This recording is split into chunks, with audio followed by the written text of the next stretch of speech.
Hi friends, today mutton కైమా ఎలా చేయాలో తెలుసుకుందామండి.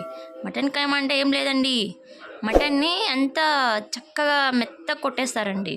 దాన్ని మటన్ కైమా అంటామండి. మనము కైమాని క్లీన్ చేసుకొని ప్యాన్లో వేసేసి పసుపు ఉప్పు వేసుకొని చెమ్మ పోయేదాకా వేయించుకోవాలండి. చెమ్మ పోయాక 2 టేబుల్ స్పూన్ ఆయిల్ వేసి బాగా వేయించుకోవాలండి. దోరగా పీస్కి పట్టేలాగా వేయించుకోవాలండి. ఆయిల్లో 5 మినిట్స్ వరకు కుక్ చేయాలండి. కుక్ చేస్తే బాగా కలర్ వచ్చేదాకా కుక్ చేసుకోవాలండి. కుక్ చేసుకున్నాక 2 టమాటాస్ కట్ చేసి సన్నగా కట్ చేసి అందులో వేయాలండి. టమాటాస్తో పాటు ఆనియన్స్ కూడా కట్ చేసి అందులో వేయాలండి. మనం కర్రీ చేస్తున్నాం కాబట్టి బాగా కుక్ చేసుకోవాలండి. బాగా కుక్ చేసుకుంటేనే అది బాగా టేస్టీగా ఉంటుంది. అందులోనే కారం 2 స్పూన్ల వరకు కారం వేసుకున్నామండి. అలాగే అందులో ధనియాల పొడి 1 స్పూన్, అలాగే చెక్క లవంగాల పొడి చూపిస్తాను కదండి, కొద్దిగా చాలు, కొద్దిగా వేసి అలా మిక్స్ చేసేయాలండి. కొబ్బరి పొడి కొద్దిగా యాడ్ చేసి మెంతాకు కూడా వేసుకోవాలండి. మెంతాకు కూడా వేస్తే టేస్ట్ వస్తుందండి, స్మెల్ కూడా మంచిగా వస్తుంది.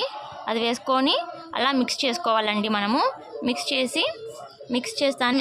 ఆ మిశ్రమాన్ని బాగా మిక్స్ చేయాలండి. మనం బాగా కుక్ చేసుకుంటే ఆయిల్లో కుక్ చేసుకోవాలండి. దాన్ని ఆయిల్లో కుక్ చేశాక దాని మీద గార్నిష్ చేయాలండి. గార్నిష్ కొత్తిమీరతో చేస్తాం కదండి, మీకు కావాలంటే ఎటువంటివైనా వేసుకోవచ్చండి. మేమైతే కొత్తిమీర వేసాము, కొత్తిమీర కూడా స్మెల్ కోసము. అలాగే 2 గ్లాసుల వాటర్ పోసామండి.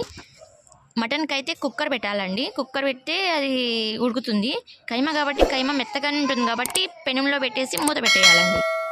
5 to 10 మినిట్స్ కుక్ అయ్యాక మూత తీసి చూస్తామండి. చూస్తేనే వేడి వేడి మటన్ కీమా రెడీ. ఉప్పు కారం లేదు సరిపోయిందో లేదో చూడాలండి. ఈ కీమా దోశలో కానీ పూరీలో కానీ చాలా బాగుంటుందండి. నేను చెప్పాను కదా కొత్తిమీర గార్నిష్ చేసుకున్నామండి అని. గార్నిష్ చేసుకునే కొత్తిమీరే కదండి, క్యాబేజ్ కూడా యూజ్ చేసుకోవచ్చు. క్యాబేజ్ చేస్తే ఇంకా బాగుంటుందండి. క్యాబేజ్ కోసం ఎక్కువ కష్టపడాల్సిన అవసరం లేదండి. ముందు మనం 2 గ్లాసులు వాటర్ వేసాం కదా, అందులోనే ఉడికిపోతుందండి. నాన్ వెజ్ ప్రియులకు ఈ కర్రీ చాలా ఇష్టపడతారండి. Please share and comment and like, subscribe friends.